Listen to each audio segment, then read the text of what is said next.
దేవుని నామానికి మహిమ కలుగును గాక. ఈ సమయంలో దేవుని యొక్క వాక్యాన్ని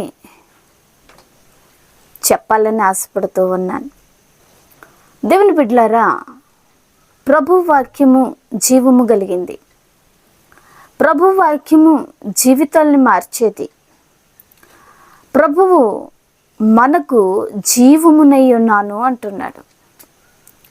ఆ జీవం గల మాటల వలన చెదరిన గుండె బాగుపడుతుంది, గాయాలు కట్టబడతాయి, వేదన, శోధన, బాధలు, కన్నీరు అన్నిటిలో ఓదార్పునిస్తుంది ఈ జీవం గల దేవుని మాటలు. ఈ లోకంలో మనం బ్రతుకుతూ ఉన్నాం. ఈ లోకంలో అనేకములు మనం బ్రతకటం కోసం సంపాదిస్తూ అనేకమైన కష్టాలు, బాధలు, శ్రమలు, శోధనలు, వేదనలు, కన్నీరు అన్నీ అనుభవిస్తూ ఎలా బ్రతకాలా, ఎలా జీవించాలా, ఎలా పోషించబడాలా, ఏం చేయాలి, ఏం తినాలి, ఏం ధరించాలి, ఎలాగా ఈ లోకంలో బ్రతికేది అని అనేక మంది వాటి కోసమే ఆలోచిస్తూ ఉన్నారు. ఒక దినము గడవడం కోసం అనేక మంది చింతపడేది ఏమి తింటామా, ఏమి త్రాగుతామా, ఏమి ధరించుకుంటామా అని. దేవుని బిడ్డలారా, బ్రతికినంత కాలం అంతయు ఇదే వేదన, ఇదే చింత, ఇదే బాధతో మనిషి బ్రతుకుతూ ఉన్నాడు. తను కూడబెట్టింది చాలదు, సంపాదించింది చాలదు, తనకున్నది చాలదు, ఇంకా కావాలి, ఇంకా కావాలి, నేను చచ్చిపోయే వరకు కూడా నాకు సంపాదన అవసరమై ఉన్నది, ఎక్కడికి వెళ్ళి సంపాదించాలని తను ఆరాటపడుతూనే తన జీవితాన్ని కొనసాగించుకొని పోతూ ఉన్నాడు. సరే, ఈ లోకంలో ఈ బ్రతుకు ఇంతవరకేనా? ఈ లోకంలో ప్రాణం ఉన్నంత వరకేనా ఈ బ్రతుకు కోసం ఆరాటం, పోరాటం? అంటే ఒక తన కోసమే తను ఆలోచిస్తున్నాడు, కానీ తన శరీరంలో ఉన్నటువంటి ఆత్మ కోసం తను ఎప్పుడైనా ఆలోచించాడా? తన ఆత్మ ఎలా బ్రతుకుతూ ఉంది, తన ఆత్మ తన శరీరంలో ఎలా ఉంటూ ఉంది, ఎలా ఉండగలుగుతూ ఉంది, తన శరీరాన్ని పొట్టని పోషించుకోవడానికి చెమటోర్చి కష్టపడి పనిచేసి తన శరీరాన్ని పోషించుకుంటున్నాడు. తన ఆత్మకి ఏం కావాలో ఆలోచించటం లేదు. అయితే తన శరీరాన్ని, తన శరీరంలో ఉన్న ప్రాణాన్ని ఎప్పుడైతే కోల్పోతాడో మనిషి, ఎప్పుడైతే తన ప్రాణం పోతుందో అప్పుడు తనలో ఉన్న ఆత్మ వెళ్ళిపోతూ ఉంది. మరి ఆత్మకి ఏం కావాలని ఎప్పుడైనా ఆలోచించారా? తన ఆత్మ ఎక్కడికి వెళ్తుందని ఎప్పుడైనా ఆలోచించారా? దేవుని బిడ్డలారా, ఈ కాల సమయంలో నేను చెప్తున్న మాటలు ఏంటంటే, బైబిల్ గ్రంథంలో ఒక యవనస్తుడు ప్రభువు దగ్గరికి వచ్చి తను అడుగుతా ఉన్నాడు. ఏమని తెలుసా? ఒకసారి వాక్యాన్ని మనం చదువుదాం. మత్తయి సువార్త 19వ అధ్యాయము 16వ వచనం నుండి చూసినప్పుడు, ఇక్కడ ఇదిగో ఒకడు ఆయన యొద్దకు వచ్చి, బోధకుడా, నిత్య జీవము పొందుటకు నేను ఏ మంచి కార్యము చేయవలెనని ఆయనను అడిగెను. బోధకుడా, నిత్య జీవము పొందటానికి నేనేమి చెయ్యాలి అని ఆ యొక్క వ్యక్తి వచ్చి ఇక్కడ బోధకునికి అడుగుతా ఉన్నాడు. దేవుని బిడ్డలారా, మనం ఆలోచించినట్లయితే ఈ లోకంలో ఎలా బ్రతకాలి, ఏం సంపాదించాలి, సంతోషం ఎక్కడ నుండి వస్తుంది, ఒక బంగారం ఎలా సంపాదించాలి, డబ్బు ఎలా సంపాదించాలి, నిద్ర రావాలంటే ఏం చేయాలి, ఒళ్ళు రావాలంటే ఏం చేయాలి, లేకపోతే ఈ బలం పోవాలి అంటే ఏం చేయాలి, అనేకములు ఆలోచిస్తున్నారు. కానీ నిత్య జీవము కోసము ఎవరైనా ఆలోచించారా? నువ్వు ఆలోచించేవి ఎప్పుడైనా? ఈ నిత్య జీవము కోసం ఒకడు వచ్చి, బోధకుడా, నేను నిత్య జీవము పొందాలంటే నేనేమి చేయాలని వచ్చి అడుగుతా ఉన్నాడు. మనిషి జీవితానికి నిత్య జీవం అవసరమా? ఎస్, అవసరం, చాలా అవసరం నిత్య జీవం. ఈ లోకంలో బ్రతికిన ప్రతి మనిషి నరకానికి పోతాడు, స్వర్గానికి పోతాడు. ఒకడు తను నరకానికి పోతాడా, స్వర్గానికి పోతాడా అని ఖచ్చితంగా చెప్పలేం. ఎందుకంటే అది వారి విశ్వాస జీవితంలో ఉంది, ఆత్మీయ జీవితంలో ఆధారపడి ఉంది. ఈ యొక్క ఎక్కడి యవ్వనస్తుడు ప్రభు దగ్గరికి వచ్చి, బోధకుడా, నేను నిత్య జీవము పొందడానికి నేనేమి చేయాలని అడుగుతూ ఉన్నాడు. నీ జీవితంలో నీకు ఎవరైనా నిత్య జీవం పొందాలంటే ఏం చెయ్యాలని అడిగిన వారు ఉన్నారా ఎవరైనా? లేకపోతే నువ్వెప్పుడైనా ఎవరికైనా అడిగావా? ఈ లోకంలో బ్రతికిన తర్వాత, చనిపోయిన తర్వాత నరకం, స్వర్గం రెండు ఉన్నాయి. నరకంలో ఎవరు వెళతారు, స్వర్గానికి ఎవరు వెళ్తారు తెలుసు, ప్రతి ఒక్కరికి తెలుసు ఇది. కానీ ఇటువంటి ప్రశ్న ఎవరికి వచ్చి ఉండదు. ఎవరికి చెప్పినా వారికి బుద్ధిహీనుడిగా చూస్తారు, జ్ఞానం లేనివాడిగా చూస్తారు. దేవుని బిడ్డలారా, ఈ యవ్వనస్తుడు బోధకుడు అయిన దేవుని దగ్గరకు వచ్చి తను అడుగుతున్న ఈ ప్రశ్న ఎప్పుడైనా నీకెప్పుడైనా వచ్చిందా ఆలోచన? చూడండి, ఎందుకు ఆ ప్రశ్న అడిగాడు? అసలు అతనికి అవసరం ఆ ప్రశ్న, నిత్య జీవం కావాలని. ఈ నిత్య జీవం ఎక్కడి నుండి వస్తుంది? ఈ నిత్య జీవం పొందాలంటే ఏం చేయాలి? స్వర్గానికి వెళ్ళాలంటే ఏం చేయాలి? స్వర్గము అవసరమా లేక నరకం అవసరమా అని ఎప్పుడైనా ఎవరైనా ఆలోచించే విధానము చాలా తక్కువ. ఇతను ఎప్పుడైతే బోధకుని దగ్గరకు వచ్చి ఆ ప్రశ్న వేసాడో, దేవుడు మాట్లాడుతున్న మాటలు చూడండి ఇక్కడ. అందుకు ఆయన, మంచి కార్యమును గూర్చి నన్నెందుకు అడుగుచున్నావు? ఇది మంచి కార్యం, ఇది మంచిది. ఈ లోకంలో సంపాదన మంచిది, ఈ లోకంలో ఆస్తి మంచిది, ఈ లోకంలో పేరు మంచిది, ప్రఖ్యాతలు మంచిది, మంచి పేరు, ధనవంతుడు, గొప్పవాడు, ఐశ్వర్యవంతుడు, ఇది మంచిది అనుకుంటున్నారు. కానీ ప్రభు దగ్గరకు వచ్చినప్పుడు ప్రభు అంటున్న మాటలు ఏంటంటే, మంచి కార్యాన్ని గురించి నన్నెందుకు అడుగుతూ ఉన్నావు నువ్వు? చూసారా, నన్నెందుకు అడుగుచున్నావు? మంచివాడొక్కడే నీవు జీవములో ప్రవేశింపగోరిన యెడల ఆజ్ఞలు గైకొనుమని చెప్పెను. ఆ మంచి కార్యము నువ్వు చెయ్యాలి అంటే, ఆ జీవములో నువ్వు ప్రవేశించాలి అంటే నువ్వు ఆజ్ఞలు పాటించాలి అన్నాడు బోధకుడు. దేవుని బిడ్డలారా, ఒక కార్యము చెయ్యాలన్నా, ఒక కార్యము జరగాలన్నా, ఒక పని జరగాలన్నా దానికి ఏముంటాయంటే కొన్ని ఆజ్ఞలు ఉంటాయి. ఆ ఆజ్ఞలు ఎటువంటివి? ఆ ఆజ్ఞలు అక్కడ ఉంటాయి, ఆజ్ఞల్ని పాటించాలా.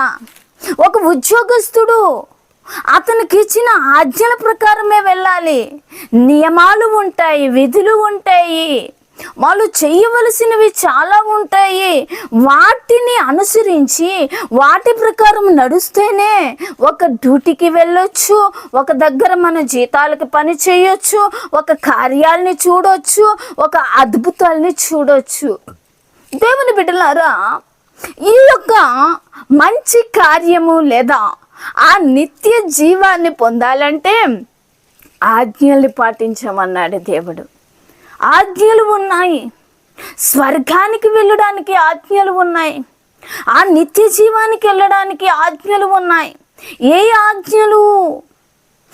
అవి ఎటువంటి ఆజ్ఞలు? అవి ఎక్కడ యవ్వనస్తుడు ప్రభు దగ్గరకు వచ్చి నేను ఆ నిత్య జీవితంలో నేను వెళ్ళాలి అంటే నేనేమి చేయాలన్నప్పుడు ప్రభు వారు చెప్తున్న మాటలు, నువ్వు ఆజ్ఞల్ని పాటించాలి. ఏ ఆజ్ఞలు అవి? చదువుదామండి, చదువుదామా? అతడు ఏ ఆజ్ఞలని ఆయనను అడగగా యేసు నరహత్య చేయవద్దు, వ్యభిచరింపవద్దు, దొంగిలవద్దు, అబద్ధ సాక్ష్యము పలుకవద్దు, తల్లిదండ్రులను సన్మానింపుము, నిన్ను వలె నీ పొరుగు వానిని ప్రేమింపవలెను అనునవియే అని చెప్పెను. ఈ ఆజ్ఞలేటి? ప్రభువు బైబిల్ గ్రంథంలో, పాత నిబంధన గ్రంథంలో 10 ఆజ్ఞలు ఇచ్చాడు. నిర్గమకాండంలో అవి ఉంటాయి. ఆ 10 ఆజ్ఞలు దేవుడు ఇశ్రాయేలు ప్రజలకు ఇచ్చి, మీరు ఈ ఆజ్ఞల పరంగా మీరు నడవండి అన్నాడు. సరే, ఈ యొక్క యవనస్తుడు క్రొత్త నిబంధన గ్రంథంకి వచ్చినప్పుడు ఈ యవనస్తుడు కూడా ఆ నిత్య జీవితానికి వెళ్ళడానికి నేనేమి చేయాలని అడిగినప్పుడు ప్రభువారు చెప్తున్న మాటలు ఆజ్ఞల్ని పాటించమన్నాడు. యవనస్తుడు అడుగుతున్నాడు, సరే ప్రభువా, నేను ఆజ్ఞలు ఏంటి చెప్పు అన్నప్పుడు ప్రభు అన్న మాటలు, మొట్టమొదటి ఆజ్ఞ ఏంటంట? నరహత్య చేయవద్దు. నరహత్య చేయకూడదు. ఎందుకు నరహత్య చేయకూడదు? స్వర్గానికి లేక నిత్య జీవానికి వెళ్ళడానికి నరహత్య చేయకూడదు. ఈ నరహత్య ఒకరిని చంపేస్తే నరహత్య కాదు. వారిని హింసించి, వారిని శోధించి, కత్తిలాంటి మాటలతో కొందరిని చంపేస్తూ ఉంటారు. దేవుని బిడ్డలారా, అటువంటి వాటిని దేవుడు చేయకూడదు అని ఆయన సెలవిస్తా ఉన్నాడు. ప్రభు చెప్తున్న మాటలు ఒకసారి ఆలోచించండి. మనము కత్తి పట్టుకుని ఒకరిని పొడి చేసినంత మాత్రాన అదే నరహత్య అనుకుంటున్నాం. కానీ నోటి నుండి వచ్చే ప్రతి మాట వలన ఒక వ్యక్తి గాయపరచబడుతూ ఉన్నాడు. ఒక వ్యక్తి చనిపోవడానికి కారణం ఏంటి? ఒక వ్యక్తి హత్యకు గురవ్వడానికి కారణం ఏంటి? ఒక వ్యక్తి మనస్తాపము చెంది తను ఏదో ఉరి వేసుకోవడమో, లేకపోతే తను ఎక్కడో ఒక దగ్గర దూకేసో, తన ప్రాణాన్ని కోల్పోవడానికి కారణాలు ఎదుటి వ్యక్తి వల్ల, ఒక వ్యక్తి వల్ల అవి జరుగుతూ ఉన్నాయి. దేవుని బిడ్డలారా, అటువంటి వాటి కోసమే ప్రభు ఇక్కడ చెప్తూ ఉన్న మాటలు, నరహత్య చేయవద్దు. ఈ రోజుల్లో అనేక మంది అటువంటి కత్తి లాంటి మాటల వలన, అటువంటి మాటలు వారిని పొడిచినట్టుగా అనిపించి అనేక మంది చనిపోతూ ఉన్నారు. అనేక మంది హత్యకు గురవుతూ ఉన్నారు. అనేక మంది ఏమైపోతున్నారంటే ఉరి వేసుకొని చచ్చిపోతున్నారు, విషం తాగి చచ్చిపోతూ ఉన్నారు. అనేక మంది నూతుల్లో పడిపోయి, యాక్సిడెంట్లో వెళ్ళిపోయి అనేక మంది ప్రాణాలని కోల్పోతూ ఉన్నారు. అవి ఎవరి వలన జరుగుతూ ఉన్నాయి? తను సొంతంగా జరుగుతూ ఉన్నాయా? లేదు. ఒకరి ద్వారాగా అది ఏమవుతుందంటే ఇతనికి ఆ యొక్క నరహత్యకి, లేకపోతే ఆ హత్య వరకు వెళ్ళిపోతూ ఉంది. దేవుని బిడ్డలారా, ఈ హత్యలు దేవుని ఆజ్ఞలలో ఒకటి, నరహత్య చేయవద్దు. రెండవది ఏంటి అంటే, ఇక్కడ వ్యభిచరింపవద్దు, వ్యభిచారం చేయకూడదు అంటున్నాడు దేవుడు. ఇది కూడా దేవునికి దూరం చేసే విషయాలు కదా. దేవుని ఆజ్ఞల్లో రెండవది, ఇప్పుడు చెప్తున్న వాక్యాల్లో రెండవది వ్యభిచారం. ఈ వ్యభిచారము చాలా ఘోరమైంది. కుటుంబాల్లో మనశ్శాంతి ఉండదు, భార్య భర్తల మధ్య సమాధానం ఉండదు, ఎన్నో గొడవలు, జగడములు, కలహములు వస్తూ ఉంటాయి.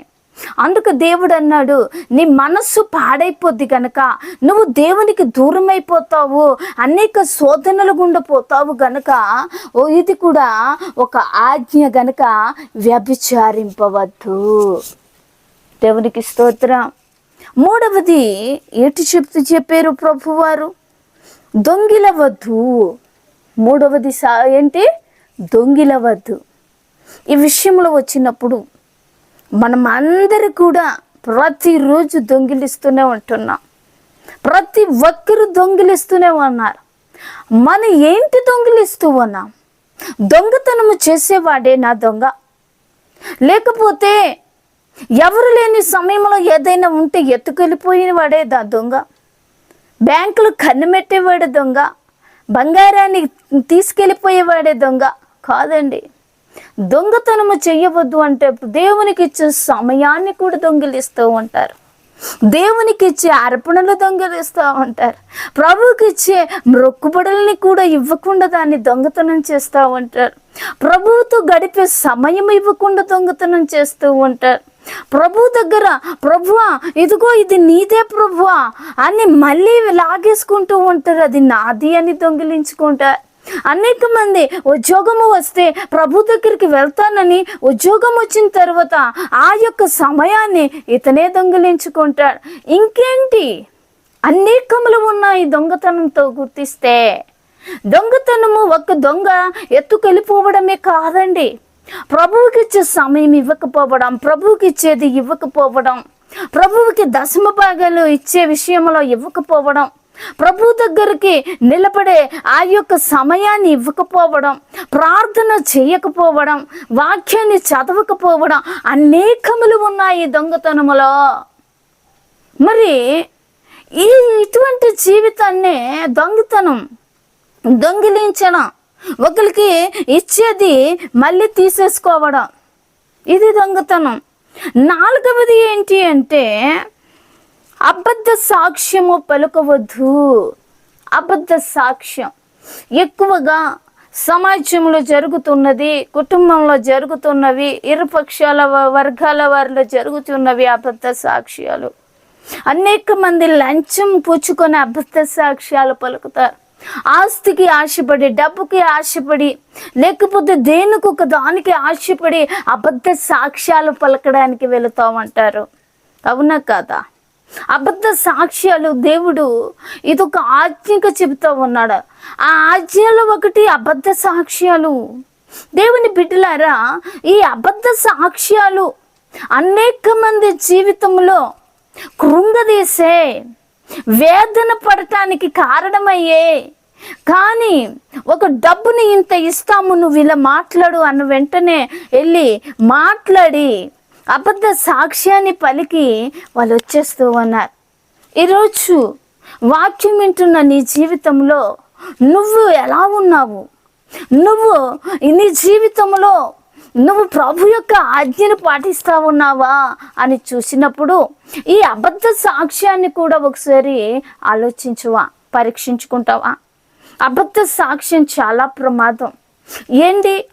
జరిగింది జరిగినట్టుగా చెప్పాలి, కానీ జరగలేనిది జరిగినట్టుగా ఊహించి చెప్పడం. అనేక మంది సాక్ష్యాలు, తప్పు సాక్ష్యాలు చూపించి అక్కడ ఏదో పుట్టించుకొని వాటన్నిటినీ పురికొల్పుకొని మేము చూసామో అబద్ధంగా నిలబడుతూ ఉన్నారు. అనేక మంది ఈ లోకంలో అనేక మంది మనస్సు చెడిపోయింది, అనేక మంది హృదయాలు పాడైపోయాయి. అయితే ఈ యొక్క అబద్ధ సాక్ష్యాన్ని ప్రభు అంటున్నాడు, నువ్వు చేయకూడదు అని. అబద్ధ సాక్ష్యం నువ్వు పలకకూడదు అని ప్రభువు చెప్తూ ఉన్న మాటలండి ఇవి. ప్రభువు అబద్ధ సాక్ష్యము పలకకూడదు అంటున్నాడు. మరొక వాక్యం ఏంటి అంటే తల్లిదండ్రులను సన్మానింపుము. తల్లిదండ్రుల్ని సన్మానించాలి. దేవునికి స్తోత్రం. ఎంతమంది తల్లిదండ్రుల్ని సన్మానించే బిడ్డలు ఉన్నారు? తల్లిదండ్రుల్ని పట్టించుకునేవారు ఎంతమంది ఉన్నారు? అనేక మంది తల్లిదండ్రులు ఈరోజు పిల్లలు పట్టించుకోవటం లేదని అనేక మంది వృద్ధులు వృద్ధాశ్రమాలలో ఉన్నారు. వారందరూ ఆశ్రమాలలో వెళ్ళిపోయి ఉన్నారు. అనేక మంది మనస్తాపం చెందిపోయి కన్నబిడ్డలు వదిలేసిన వారు ఎంతోమంది వాళ్ళు విషం తాగి చనిపోయారండి. వారు వేదనకు గురైపోయారు, అనారోగ్యానికి పాలైపోయారు. వారు తన బిడ్డలు వారు కని పెంచి పెద్ద చేసి ఉద్యోగం చేయించి వారికి పెళ్ళిళ్ళు చేసి వారికి ఒక గృహ నిర్వాహకత్వంలో నిలబెట్టినప్పుడు వారి తల్లిదండ్రులు ఏం చేస్తున్నారంటే విడిచిపెట్టేస్తామన్నారు. దేవుని బిడ్డలారా, ప్రభువు చెబుతూ ఉన్న మాట ఏంటి తెలుసా? నీ తల్లిదండ్రులను నువ్వు సన్మానించుము. వారు ఎలాంటి వాళ్ళు కావచ్చు, వారు బుద్ధి లేని వారు కావచ్చు. మీరు చాలామంది బిడ్డలు అంటారు, మా అమ్మ నాన్నకి బుద్ధి లేదండి, మా అమ్మ నాన్న ఇలాంటి వాళ్ళు ఎలా గౌరవించమంటాం, ఎలా వారి మాట వినమంటాం, ఎలా వారి మాట కట్టుబడి ఉండమంటాం. ఇదిగో మా కుటుంబంలో చిచ్చు పెట్టే వాళ్ళలాగా ఉన్నారు, భార్య భర్తల్ని వాళ్ళు ఏం చేస్తున్న విడదీసేలాగా ఉన్నారు, వారిని ఎలా చూడమంటారండి అంటారు. కానీ వారు ఎన్నో అనుభవాల గుండా వెళ్ళిన వారు తల్లిదండ్రులు, వారి జీవితంలో ఎన్నో అనుభవాలు పొంది ఉన్నటువంటి వారు. వారు బిడ్డలకి చెప్పినప్పుడు ఈ రోజుల్లో అనేక మంది బిడ్డలు ఎక్కువ తల్లిదండ్రులని తృణీకరిస్తూ ఉంటారు. తల్లిదండ్రుల మాట వినరు. ఈ లోకంలో వారు నేర్చుకున్నదే గొప్ప అనుకుంటున్నారు, వారు అనుభవిస్తున్న జీవితమే గొప్ప అనుకుంటున్నారు. అమ్మ ఇలాగుండు అలాగుండు అని సరిచేస్తే వారు ఒప్పుకోరు. కానీ ప్రభు అంటున్న మాట ఏంటి తెలుసా? నీ తల్లిదండ్రులను సన్మానింపుము. ఈ సన్మానము అనే మాటకి వస్తే ఇక్కడ అనేక మీటింగ్లలో, అనేక సభలలో వారిని సన్మానిస్తూ ఉంటారు. శాలువలు కప్పి, లేకపోతే బొకేలు ఇచ్చి, పూల గుత్తీలు ఇచ్చి సన్మానిస్తారు. అటువంటిది కాదండి సన్మానం. తల్లిదండ్రులని సన్మానించడం అంటే వారికి వారి కష్టాల్లో, బాధలో వారికి సన్మానించకుండా ఈ రోజుల్లో అనేక మంది బిడ్డలు, అనేక మంది భార్యాభర్తలు కూడా, లేకపోతే కొడుకులు కూతుర్లు అనేక మారులు వారిని గాయపరుస్తూనే ఉంటున్నారు. ప్రభు చెప్తున్న మాటలో ఈ తల్లిదండ్రుల్ని సన్మానించు అన్న ఆజ్ఞాన్ని ప్రభు చెప్పాడు. దేవుని బిడ్డలారా, ఈ ఆజ్ఞల్ని నువ్వు పాటించినప్పుడు నువ్వేమవుతావు?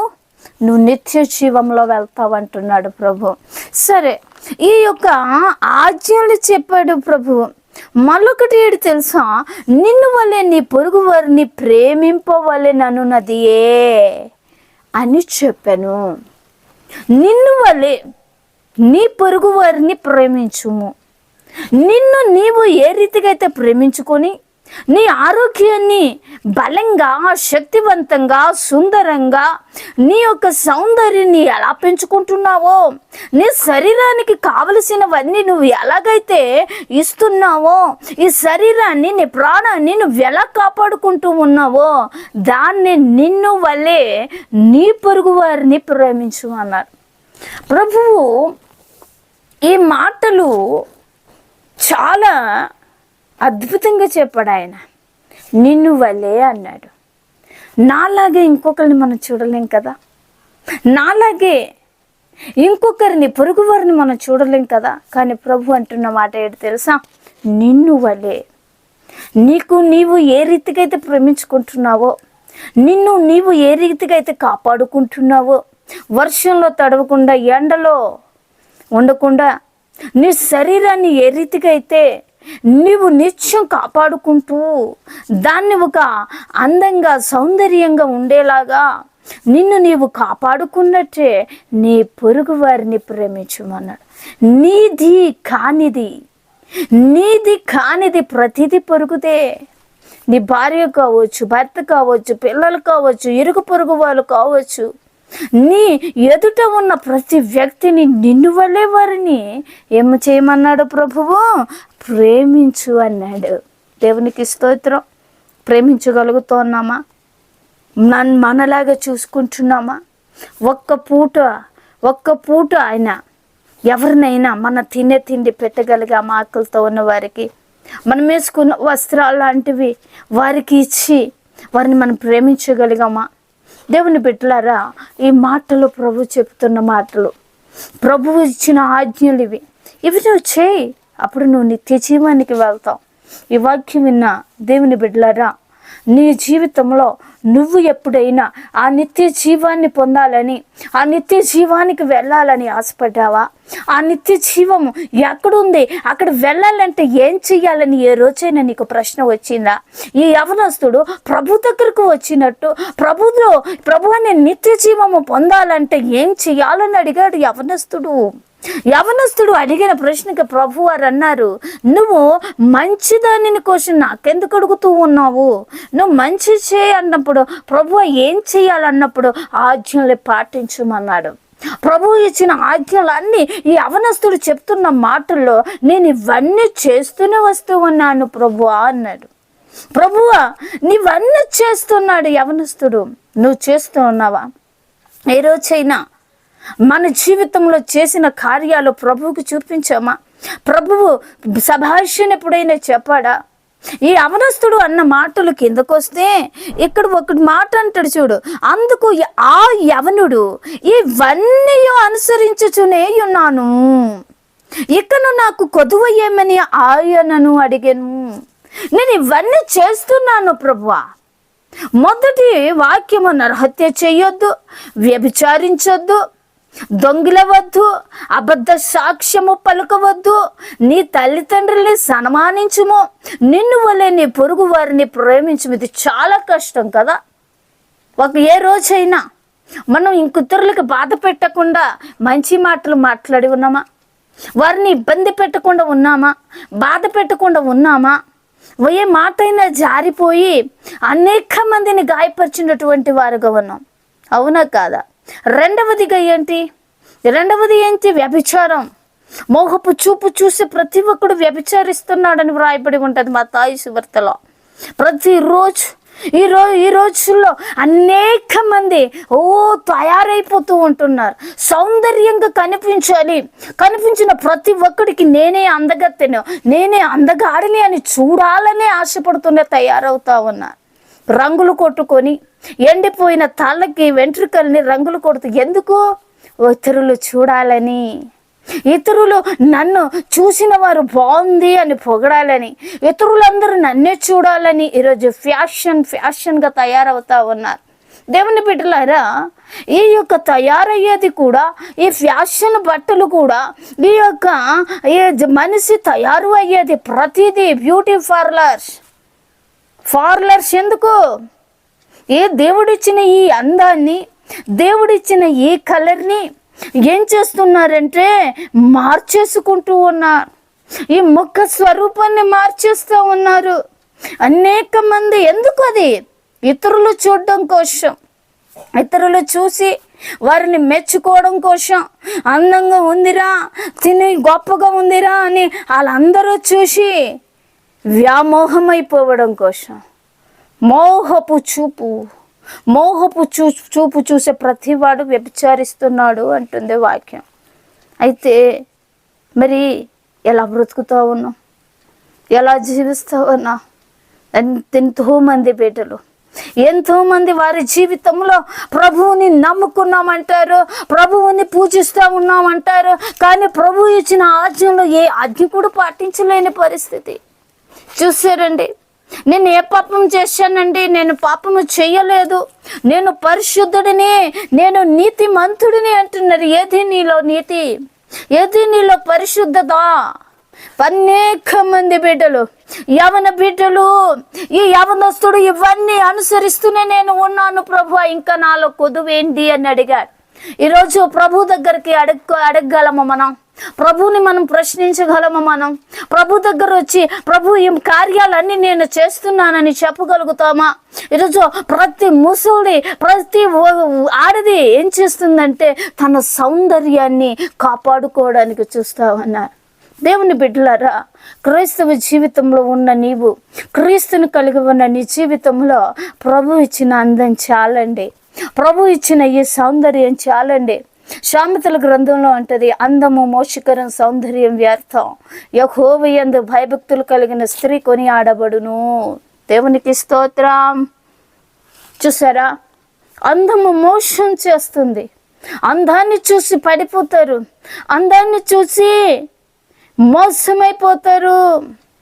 ప్రభు అన్న మాటల అందము మోసకరము, ఈ సౌందర్యము వ్యర్థం. ప్రభునందు ఎవరైతే భయము భక్తి కలిగి ఉంటారో వారు కొనియాడబడతారు. అనేక మంది నీ కుటుంబంలో నీ బిడ్డలు ఎలా ఉన్నారు, నీ అక్క చెల్లెలు ఎలా ఉన్నారు? ఎక్కువగా ఈ లోకంలో రంగురంగుల కటింగ్లు, హెయిర్ స్టైల్ చూస్తే భయంకరంగా ఉంటాయి. ఆ హెయిర్ స్టైలు అసలు నిజంగా చూడాలంటే దరిద్రంగా ఉంటాయండి. వాళ్ళ ముఖాలకి అసలు అందాన్ని ఇవ్వవు. ఎందుకు చేసుకుంటున్నారు? చూడాలి. అబ్బాయిలకైతే అమ్మాయి చూడాలి, అమ్మాయిలకైతే అబ్బాయి చూడాలి. అమ్మాయిల విషయంలో వస్తే అనేక మంది యవ్వన బిడ్డలు చూడండి. ఎందుకు ఈ విషయాలు చెప్తున్నానంటే ప్రభువుకి దగ్గరగా కాకుండా ప్రభువుకు దూరం చేస్తూ ఉంది. అపవాది ఏం చేశాడంటే ఈ యొక్క ఫ్యాషన్లో పడేశాడు. ఈ ఫ్యాషన్లో పడిపోయి ఏమైపోతుంది లోకము అంటే మోహపు చూపు, మోసపోతా ఉన్నారు. అనేక మంది దేవునికి దూరం అయిపోయారు, ప్రభువుతో సహవాసము కోల్పోయారు. ప్రభువుతో గడిపిన జీవితాలు బలి అయిపోయాయి. వీరి జీవితంలో ఏదుంది అంటే లోకము. ఈ లోకము వల్ల వారికి వచ్చే ప్రయోజనం ఏమీ లేదు. దేవుని బిడ్డలారా, ఈ వాక్యం వింటున్న నువ్వు ఒకసారి జాగ్రత్తగా ఆలోచించు. ఇవి ఎక్కడ కూడా చెప్పరండి, ఎవరు బోధించరండి, ఎవరు జ్ఞానవంతులు వచ్చి మనల్ని బోధించరు. ప్రభువు మాత్రమే బోధిస్తూ ఉన్న వాక్యాలు ఇవి. ప్రభు వాక్యము మాత్రము సత్యము కలిగింది. యవ్వన స్త్రీలు ఈ లోకంలో చూసినప్పుడు అనేక మంది సిటీలో, పల్లెటూర్లలో, కొండ కోనల్లో, ప్రతి ఊరు వాడ అన్నిటిలో, గల్లీలో ఫ్యాషన్. దేవుని బిడ్డలారా, ఈ ఫ్యాషన్ వల్ల ఏమవుతుందో ఆలోచించావా? నువ్వు చేసుకుంటున్న ఈ ఫ్యాషన్, నువ్వు చేసుకుంటున్న బ్యూటీ పార్లర్లో నీ యొక్క ఆ సౌందర్యం వల్ల ఏం జరుగుతుందో ఆలోచించారా? ముఖంలో అందం రావడానికి మేకప్లు వేసుకుంటున్నారు. అందము ఈ యొక్క హైబ్రోలు తీసేస్తున్న. వాక్యం ఏమంటుంది తెలుసా? నీ నుదుటిలో ఉన్న హైబ్రోను నువ్వు తీసుకోకూడదు. ఏది వాక్యం ఎక్కడ ఉంది? ప్రతి ఆడదానికి ఇదంతా బొండిగా ఉంటుంది. హైబ్రోలు తీసేసి ఆ కళ్ళు మెడతగుడ్లు ఇలా చూసుకుంటూ తిరుగుతూ ఉన్నారు. ఎందుకో తీస్తున్నారు? ఏమైనా అందం ఉందా? ప్రభు ఇచ్చిన అందం అండి. వాళ్ళు ఏంటి ఫ్యాషన్ బట్టలు. ఎంతోమంది ఒళ్ళు కప్పుకొని తిరగాల్సింది పోయి ఒళ్ళు విప్పుకొని తిరుగుతూ ఉన్నారు. ఏది? ప్రభు భయం ఉందా? ప్రభువుని భయపడుతూ ఉన్నారా? మగవారందరూ చక్కగా బట్టలు వేస్తే ఆడోళ్ళందరూ కూడా ఈరోజు ప్రభువుకు వ్యతిరేకంగా, వాక్యానికి విరుద్ధంగా ప్రవర్తిస్తూ ఉన్నారు. ఒక తల్లి తండ్రిగా మీకు చెప్తున్నది ఏంటి అంటే, నీ బిడ్డలు వేస్తున్న బట్టలు ఎలాంటివి, నీ బిడ్డలు ఎలాంటి వస్త్రాలు ధరిస్తా ఉన్నారు, నీ బిడ్డలు ఎటువంటి సౌందర్యాన్ని కలిగి ఉన్నారు, నీ బిడ్డలు ఎటువంటి ఆశలతో ఉన్నారు, నీ బిడ్డలు ఎటువంటి కోరికలతో ఉన్నారు, ఒక్కసారి మీరు పరీక్షించవలసిందిగా నేను కోరుతా ఉన్నాను. ప్రభువుకి దూరం అయిపోతా ఉన్నారు. యవ్వన కుమారుడు వచ్చి ప్రభువుని అడుగుతున్నప్పుడు ఒక్కసారి మనం ఆలోచించవలసిన విషయం ఏంటంటే, ప్రభు ఆజ్ఞలు మనం పాటించాలని. ప్రభు ఆజ్ఞలన్నీ పాటిస్తూ ఉన్నాడు యవ్వనస్తుడు. దేవుని బిడ్డలారా, ప్రభువు యొక్క మాటల్ని మనం తిరస్కరిస్తే, ప్రభు ఆజ్ఞల్ని మనం అంగీకరించకపోతే ఈ జీవితాలు ఏమైపోతాయి తెలుసా? పాడైపోతాయి. మరి ఈ యొక్క వస్త్రధారణ కోసం వచ్చినప్పుడు నీవు నీ బిడ్డలకి మంచి వస్త్రాలని కొనివ్వాలి. ఎందుకు? ఈ రోజుల్లో ప్రతి ఒక్కరి మనస్సును ఆకర్షించేది వస్త్రాలే. ఆ వస్త్రాలు భయంకరమైనటువంటి వస్త్రాలు వేసుకొని తిరుగుతా ఉన్నారు. సమాజంలో చూసినప్పుడు సమాజం మొత్తం పాడైపోయిందండి. సమాజము దరిద్రంగా మారిపోయింది. ఎందుకు తెలుసా? ఒక ఆడదానిగా నువ్వు వేసుకుంటున్న బట్టల వల్ల, ఒక ఆడదానిగా నీ యొక్క ఏంటి అంటే నీ యొక్క శరీర సౌందర్యం, నువ్వు ఎలాగున్నావు, నువ్వు ఎలాంటి బట్టలు వేసుకుంటున్నావు, నువ్వు ఎలా తయారై ఉన్నావు, దాన్ని బట్టి ఆధారపడి ఉందండి. ఒక మనిషి మంచిగా ఉంచాలన్నా, ఒక మనిషిని పాడు చేయాలన్నా ప్రభువు అందుకే అంటున్నాడు. ప్రభు ఏంటి తెలుసా, ఈ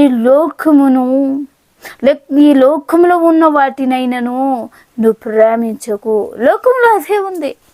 ఈ లోకంలో ఏముంది తెలుసా, ఈ లోకంలో రంగుల లోకం ఇది.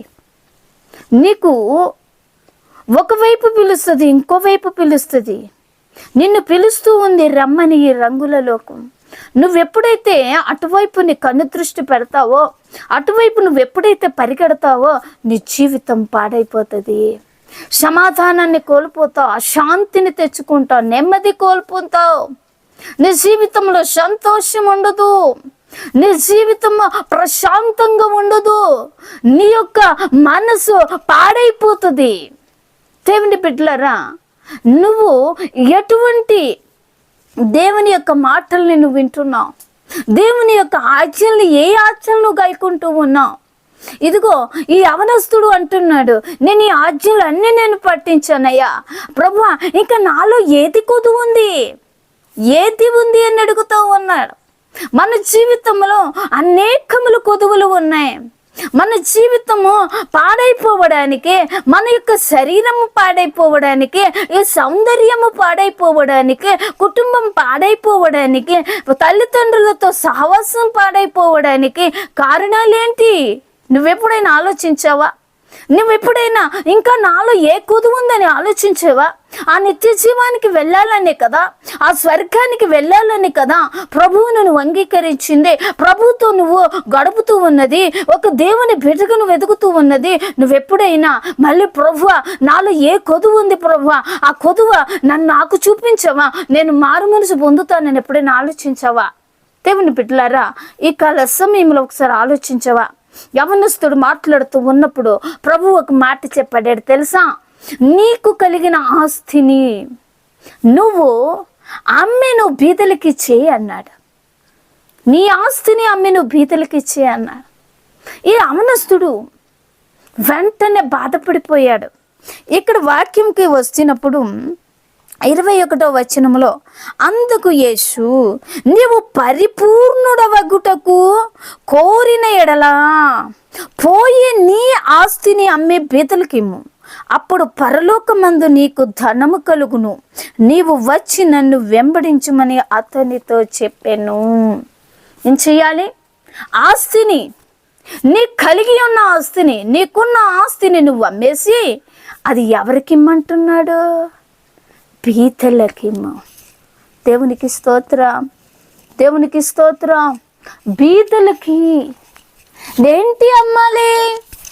ఆస్తిని అమ్మాలి. నీకున్న ఆస్తిని అమ్మి నువ్వేం చెయ్యాలి? ఇప్పుడు బీదలకి ఇచ్చేయాలి. ఎంతమంది అండి బీదల్ని ప్రేమిస్తున్నారు? బీదలకి ఇవ్వడానికి చెయ్యి రాదు, అవునా కదా? తింటూ ఉంటారు, కాకి వచ్చి ఎగురుకుంటూ వస్తుంది. ఈ కుడి చేతితో కొట్టరు, ఏ చెయ్యి ఆడిస్తారు? ఎడమ చెయ్యి, అవునా కదా? ఈ లోకం అలాగే ఉంది ఈ రోజుల్లో. ఈ కుడి చేతితో కొట్టేస్తే ఎక్కడ కుడి చేతిలో తింటున్నా ఎంగిలి పడితే అవి తింటాయా అన్నట్టుగా ఈ ఎడమ చేతితో వాటిని తోలుతా ఉన్నారు. దేవుని బిడ్డలారా, ఒక విషయం చెప్పాలని ఆశపడతా ఉన్నా. మన చుట్టూ ఎంతోమంది బీదలు ఉన్నారండి. ఒక్క పూట కూటి కోసం వాళ్ళు పడుతున్న బాధలు, వారికి ఒక పూట ఉంటే ఇంకో పూట ఉండదు. ఎంతోమంది కుటుంబాలు అలా ఉన్నాయి. ఎప్పుడైనా వారికి నువ్వు సాయం చేసావా? బీదల్ని చూసి వీరు బీదవాడురా, వీడికి ఏమీ లేదురా అని వారిని ఏం చేస్తున్నాడు? దూరంగానే పెడతారు. వారికి దూరంగా అంటరాని వారిగా చూస్తూ ఉంది సమాజం. ఈరోజు నువ్వేం చేస్తావన్నా? ఈరోజు బీదల్ని కరుణించేవాడిగా ఉన్నావా? బీదలపై దయ చూపుతా ఉన్నావా? బీదలకి ఇక్కడ ఎప్పుడైనా నువ్వు సంవత్సరానికి ఒకసారి ఒక్క బీదవాడికైనా వస్త్రాలు నువ్వు ఇవ్వగలిగావా? ఒక బీదవాడికి ఒక పూట అయినా నీ ఇంట్లో విందు జరిగినప్పుడు, నీ ఇంట్లో ఏదైనా కార్యం జరిగినప్పుడు, నీ ఇంట్లో ఏదైనా శుభకార్యం జరిగినప్పుడు వాళ్ళని పిలిచి ఒక పూట తిండి పెట్టావా నువ్వు ఎప్పుడైనా? ప్రభు ఎంత ఇదిగా చెప్పారు చూడండి. మనల్ని ఆ యొక్క స్వర్గానికి వెళ్ళాలన్నా, ఆ యొక్క నిత్య జీవానికి రావాలంటే నువ్వు ఇది చెయ్యు. ఇది నువ్వు చేస్తేనే నువ్వు ఎక్కడికి వస్తావు? నువ్వు నిత్య జీవము పొందుతావు. ఇంకో మాట ప్రభు వారు అన్నారు, నీ ఆస్తిని అమ్మి బీదలకు ఇచ్చి నువ్వు నన్ను వెంబడించుము. నిజంగా చెప్తున్నానండి, ప్రభువును వెంబడించాలి అంటే ఇవన్నీ మనము చెయ్యాలి. ప్రభువును వెంబడిస్తున్నానని చెప్పి ఇవన్నీ చెయ్యకపోతే ఆ యొక్క నిత్య జీవితాన్ని కోల్పోతారు. ఆ నిత్య జీవానికి వెళ్ళాలి అంటే ఇవన్నీ చెయ్యాలి, ఈ ఆజ్ఞలన్నీ పాటించాలి. దేవుని బిడ్డలారా, ఈ వాక్యము ఎన్నో విషయాల్ని మనకు బోధిస్తూ ఉంది. ఈ లోకంలో ఎలా బ్రతకాలి, ఎలా జీవించాలి, ఎవరితో ఎలా ఉండాలి, ఎవరిని ఎలా ప్రేమించాలి, తల్లిదండ్రులు ఎలా సన్మానించాలి, మన జీవితాన్ని మనం ఎలా కట్టుకోవాలి, మనం ప్రభువుకి ఎలా కనబడాలి, ప్రభు నిత్య జీవితానికి వెళ్ళాలంటే ఏం చేయాలి, ఎన్నో విషయాల్ని బోధిస్తూ ఉంది. ప్రభువు గొప్పవాడు, ఆయన మంచివాడు ఒకడే. మంచివాడు అని పిలిపించుకున్నావంటే నీలో మంచి కార్యాలు ఉండాలి. మంచి చేసిన వాడు మంచివాడు. ఎవడున్నాడండి మంచివాడు? ఎంతో మంది బీద వాళ్ళు ఉన్నారు, ఎంతో మంది తిండి లేక, ఎంతో మంది వస్త్రాలు లేక, ఎంతో మంది గూడు లేక, ఎంతో మంది వారి రోజు రోజుకి పెరిగిపోతూనే ఉన్నారండి. యువన దేశంలో అనేక మంది ఉన్నారు, మన సమాజంలో అనేక మంది ఉన్నారు. వారిని నువ్వు కరుణించగలుగుతున్నావా? వారిని నిన్ను వల్లే నీ పొరుగు వారిని ప్రేమించమన్న వాక్యము చేత వారిని మనం ఏం చేయాలి తెలుసా? ప్రేమించాలి. ఈరోజు నువ్వు తీర్మానం తీసుకో. ప్రభువుని ప్రేమిస్తున్నానంటే, ప్రభువుని సేవిస్తున్నానంటే, ప్రభువుని వెంబడిస్తున్నామంటే, ప్రభు ఆజ్ఞలు గాయకున్నామంటే, ప్రభు ఆజ్ఞ ప్రకారం నడుస్తున్నానంటే ఇదిగో ఇవన్నీ చేయి.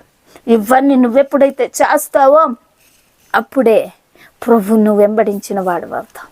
ప్రభు ఇస్తున్న ఆ నిత్య రాజ్యానికి వారసుడవుతారు. ఈ యవనస్తుడు మిక్కిలి అని వ్రాయబడి ఉంది ఇక్కడ. మిగుల ఆస్తి గలవాడు కనుక ఆ మాట విని వ్యసనపడుచు వెళ్ళిపోయాను. ఆజ్ఞలు గైకొన్నాడు, ఆజ్ఞలన్నీ పాటించాడు, ఒక్కటి వదులుకోలేకపోయాడు. అదేంటి? తన ఆస్తిని అమ్మి బీదలకు ఇవ్వలేని స్థితిలో, బీదలకు ఇవ్వలేను అని వ్యసనపడి వెళ్ళిపోయాడు. ఆ నిత్య జీవితాన్ని కోల్పోయాడు. ప్రభు బిడ్డలారా, ఈరోజు వాక్యం వింటున్న నీ జీవితంలో ఇంకా ఏమి కొదువ ఉందో ఆలోచించు. ఇంకా నీ జీవితంలో ఏది కొదువు ఉంది? ప్రభుని అడగవా? అనేక విషయాలు ప్రభు మనల్ని బోధించాడు. ప్రభు మనతో మాట్లాడుతూ ఉన్నాడు. ఇది నువ్వు వదులుకో. ఇదిగో నీలో ఏముంటే దొంగ మనసు, దొంగతనం చేసేది ఉంటే వదిలేసుకో, వ్యభిచారం ఉంటే వదిలేసుకో అన్నాడు. నరహత్య కలిగే ఆ యొక్క విషయాలు, ఆ నరహత్య చేసే విధంగా నువ్వు ఉంటే అది మానుకో అంటున్నాడు ప్రభు. దొంగిలవద్దు అన్నాడు. అబద్ధ సాక్ష్యం పలకన్నాడు ఆయన. నీ తల్లిదండ్రులు నువ్వు సన్మానించు అన్నాడు. నా చివరిదిగా నిన్ను వల్లే నీ పొరుగు వారిని ప్రేమించు అన్నాడు. ఇవన్నీ చేశాడండి యవనస్తుడు. కానీ తన ఆస్తిని వదులుకోలేకపోయాడు, తన ఆస్తిని బీదలకు ఇవ్వలేకపోయాడు. ప్రభు నిత్య జీవితాన్ని కోల్పోయాడు. వాక్యం వింటున్న దేవుని బిడ్డలారా, నీ జీవితంలో నీ కొదువేంటో నీకు తెలిసిందా? నీ కొదువు ఏమై ఉందో తెలుసా నీకు? ఇంకా ప్రభు దగ్గరికి రావాలి అంటే, ప్రభువుని వెంబడించాలి అంటే ఈ వాక్యానుసారంగా జీవిస్తేనే ఆయన రెండవ రాకడలో ఎత్తబడతాం. ఆయన రెండవ రాకడలో మనం ఏమవుతామంటే ప్రభువుతో పాటు మనం ఎత్తబడతాం. ప్రభు ఇచ్చిన ఆజ్ఞలు గైకోవాలి, ప్రభు చెప్తున్న మాటలు వినాలి. ప్రభువుని మనం వెంబడించాలి అంటే సమస్తాన్ని వదిలిపెట్టాలి. ఈ లోకాన్ని, ఈ లోకంలో ఉన్న వాటి అన్నిటినీ ఏం చేయాలి? వదులుకోవాలి. వాటిని వదులుకున్నప్పుడు బీదల్ని ప్రేమించినప్పుడు, లేని వారిని ప్రేమించినప్పుడు, లేని వారి ఎడల దయ కలిగి ఉన్నప్పుడు, లేని వారి పట్ల కనికరం కలిగి ఉంటే ప్రభువు ఏమన్నాడు తెలుసా? వారి నిత్య జీవానికి వారసులు అవుతారు. దేవునికి స్తోత్రం, హల్లెలూయా. ప్రభు చెప్తూ ఉన్న ప్రతి మాటలు విలువ కలిగింది. ఈ లోకంలో మనకు ఎవరు బోధించరండి.